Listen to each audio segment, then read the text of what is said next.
Halo, assalamualaikum warahmatullahi wabarakatuh. Ketemu lagi dengan gue Yon Bunaken di vlog kali ini. Masih di pinggir laut juga. Di belakang gue Pulau Manado Tua. Di sebelahnya Pulau Bunaken tapi nggak kelihatan Bunakennya.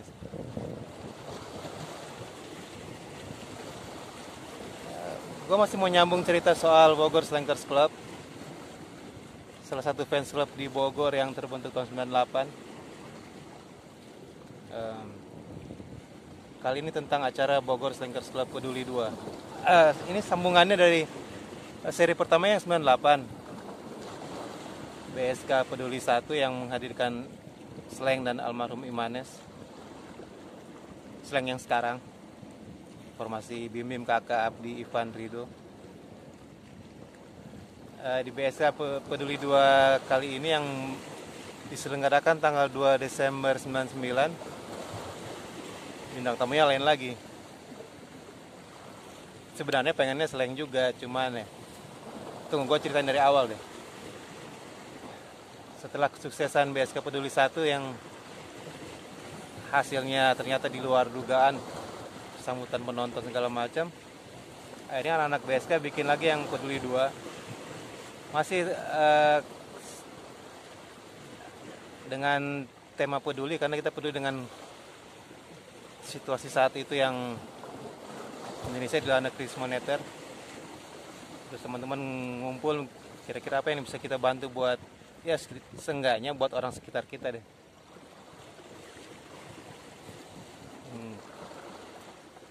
Akhirnya pada rapat di Peace Cafe di Jalan Raya Wangun, sebelum perempatan Ciawi sebelah kiri. Anak-anak Bogor pasti tahu. Dan diangkatlah gue sebagai ketua panitia. Modal awalnya sama, masih ngumpulin koran bekas, karung bekas, botol-botol bekas, buat bikin proposal.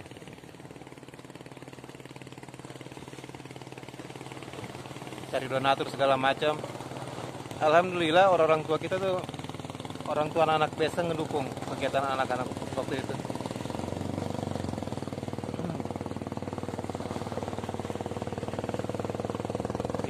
Kita berembuk cari tempat buat lokasi acara. Setelah tahun sebelumnya kita bikin di Kebun Raya Bogor, akhirnya kita coba bikin tempat lain yang dipilihlah Gedung Kemuning Gading di kompleks DPRD Kota Bogor di seberang Sekolah Budi Mulya. Gedung Kemuning Gading ini sebenarnya bekas gedung bioskop National Theater yang masih berfungsi sampai akhir 80-an, mungkin sampai 90-an awal. Setelah itu bioskopnya nggak berfungsi lagi. Akhirnya dipakai buat kegiatan musik anak-anak underground di Kota Bogor. Cuman tetap aja kan harus ada biaya sewa gedung. Yang dipikirin buat acara ini adalah biaya sewa gedung, sound system, bintang tamu. Akhirnya anak-anak sepakat cari donatur. Segala link dimanfaatkan. Maksudnya siapa yang punya kenalan ke jalur wali kota, kita coba masuk. Yang punya kenalan ke jalur beberapa pejabat, kita coba masuk.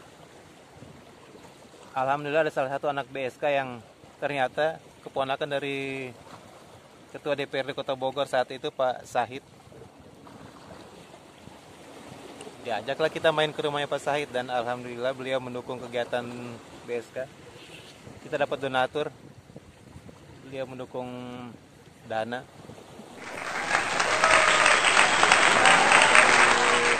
Kasih link juga ke wali kota untuk minta dukungan.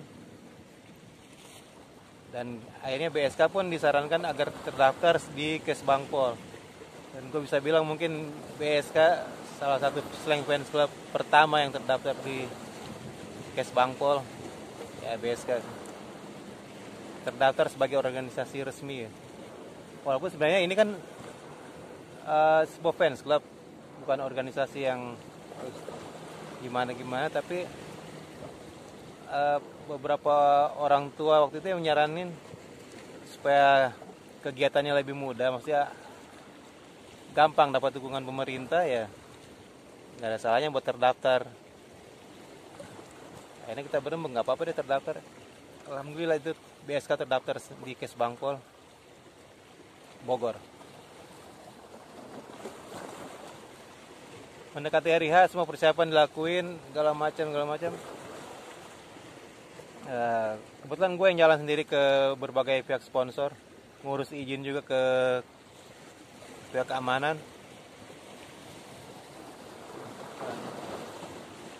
Bintang tamu kita sepakat ngundang Slank. Biar gimana pun namanya juga Slank Fans Club, pasti pengennya Slank yang main. Dan kita sempat ke potlot juga, ketemu dengan Mas Bim Bim.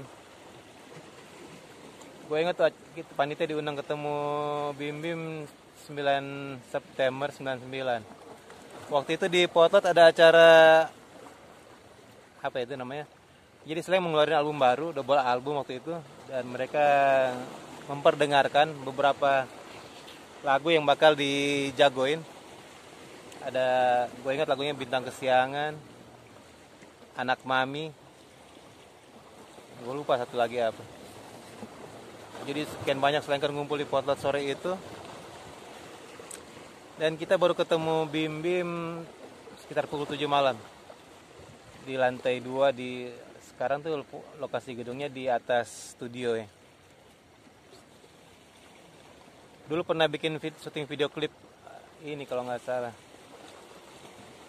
makan nggak makan asal kumpul ya. Di situ kita bawa proposal acara, nunjukin segala macam, dan ditambahin judulnya karena waktu itu kita mau ngangkat jadi acara obrolan tentang drugs, penyalahgunaan drugs di kalangan anak muda. Akhirnya Bimi nyaranin judulnya jadi Sex, Drugs, and Rock and Roll. Jadilah kita pakai judul tersebut buat tema acaranya. Dan Slank pun menyatakan siap main di hari H. Udah dengan semangat anak-anak balik ke Bogor, segalanya menyiapin segala macam yang harus yang dibutuhin. Segala macam negosiasi kita lakuin sampai buat sewa sound system pun ada kenalan anak BSK ini studionya di Jalan Semeru Bogor.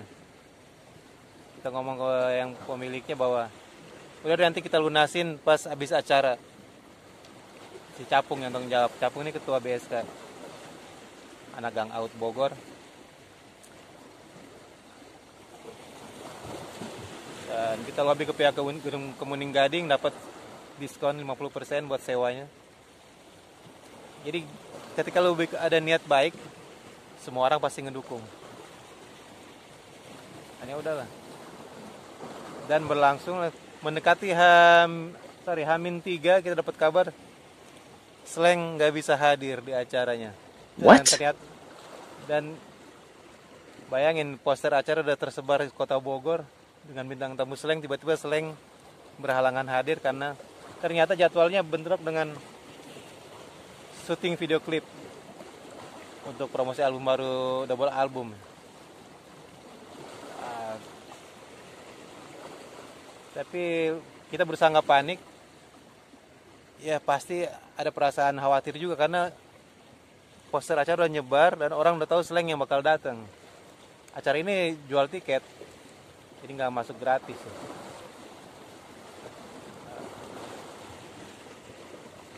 Tiba-tiba seorang teman nyeletuk, kenapa kita nggak ngundang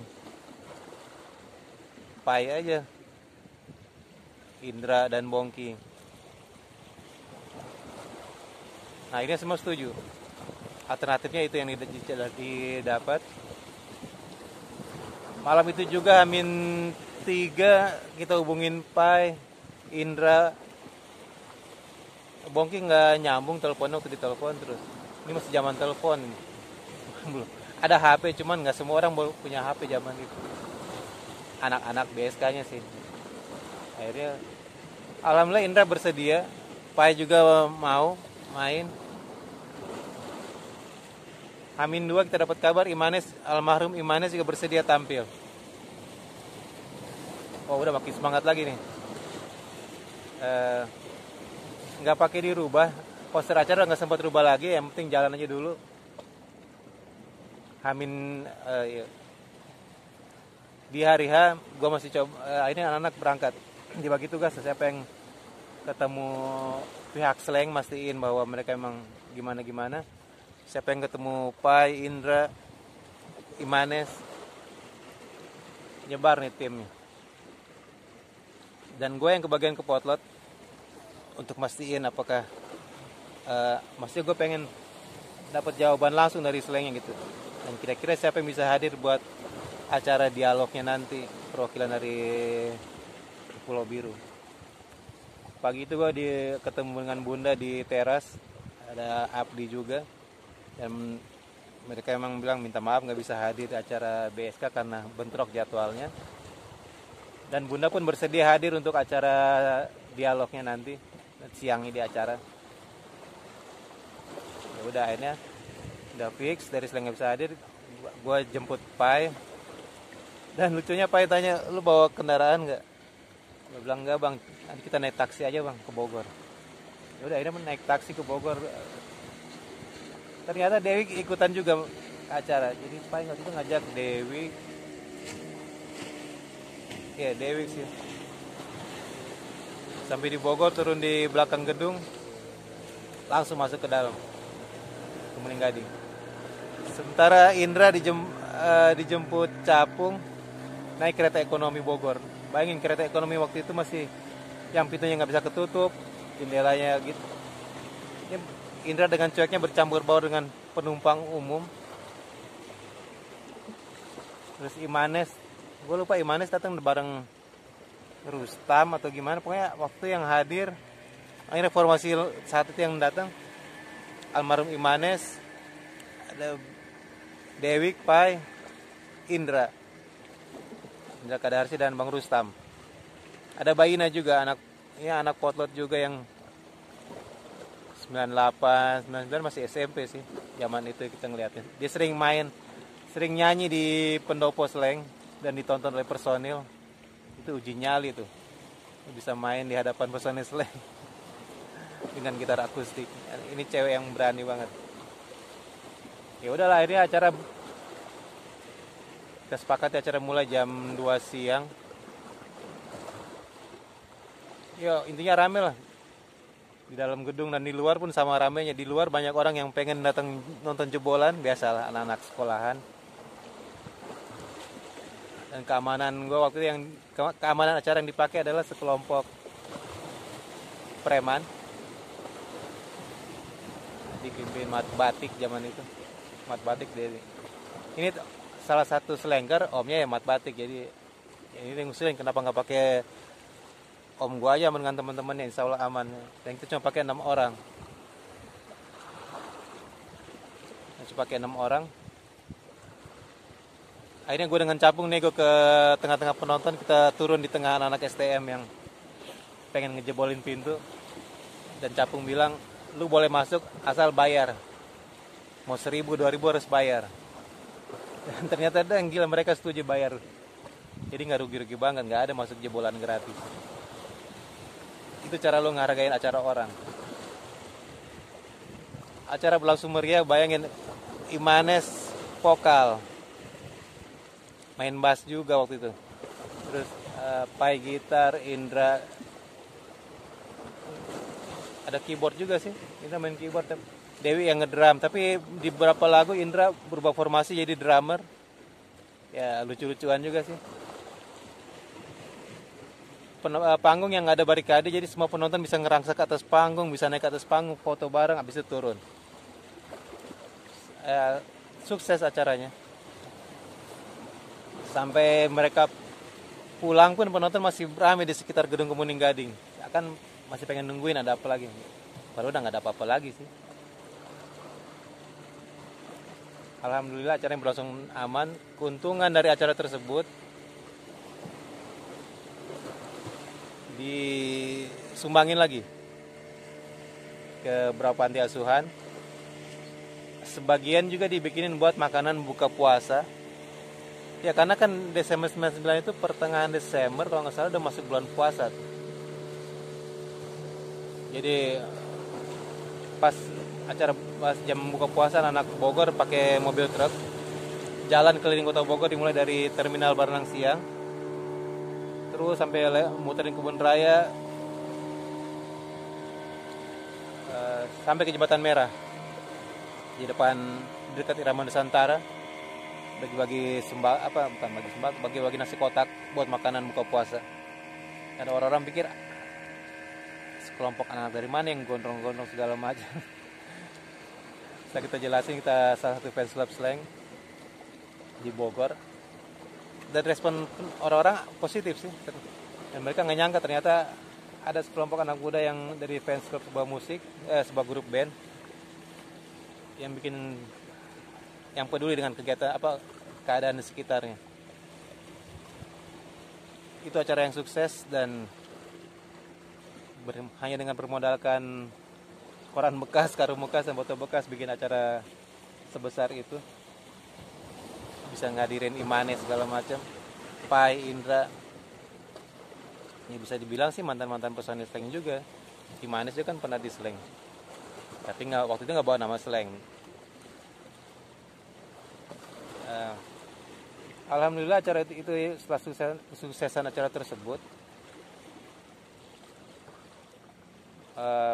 mulai banyak dari fans club musik lain yang ngajakin kita sama dengan BSK, dari anak-anak komunitas metal Bogor. Waktu itu banyak ya anak-anak ska, hardcore. Ya udah mulai kenal dengan BSK, bikin kerjasama, bikin kegiatan dengan anak-anak tersebut, komunitas lain. Itu salah satunya ketika lu bikin komunitas lu bikin acara yang keren dan mau bergaul dengan orang lain, efeknya adalah komunitas lu akan dikenal. Jadi jangan bikin komunitas yang eksklusif, yang tertutup kalangan lu sendiri. Jadi apa gunanya gitu? Harusnya bikin suatu komunitas yang besar, bisa kerjasama dengan orang lain, yang bikin sesuatu yang bermanfaat buat lingkungan lu. Itu yang keren. Acara BSK 2 itu hampir sempat batal juga, selain bintang tamu yang berubah dadakan. Hari H itu situasi di Jakarta, gue lupa ada sidang umum kalau nggak salah, dan memang agak kurang kondusif ya, karena masa peralihan dari dimulainya orde reformasi. Tapi alhamdulillah acara berlangsung aman. Dan setelah acara tersebut, akhirnya anak BSK banyak yang ditarik IO, gabung dengan beberapa IO di Bogor ataupun di luar Bogor. Ada yang kerja di media, jadi wartawan musik, ada kerja di TV juga. Kan itu tadi, setelah kita berapa kali bikin acara, mulai kenal jalur-jalur dari media segala macam. Dan ternyata mungkin mereka ngelihat ada potensi anak-anaknya, ditarik lah. Sebagian jadi kru band juga. Capung sempat di Bunglon juga. Jadi bagi gue BSK adalah tempat belajar. Sebuah fans club bisa jadi tempat belajar lu, tempat gaul. Dan dari hobi yang lu lakukan bisa menghasilkan uang. Itu sih yang penting. Jadi nggak rugi-rugi banget tuh nongkrong. Oke, sekian dulu cerita dari gue soal BSK Peduli 2. Tapi dari acara tersebut banyak cerita lucu. Tapi ntar deh gue ceritain di vlog berikutnya, jangan di sini. Udah kepanjangan soalnya. Udah mulai panas matahari ini. Wassalamualaikum warahmatullahi wabarakatuh. Peace.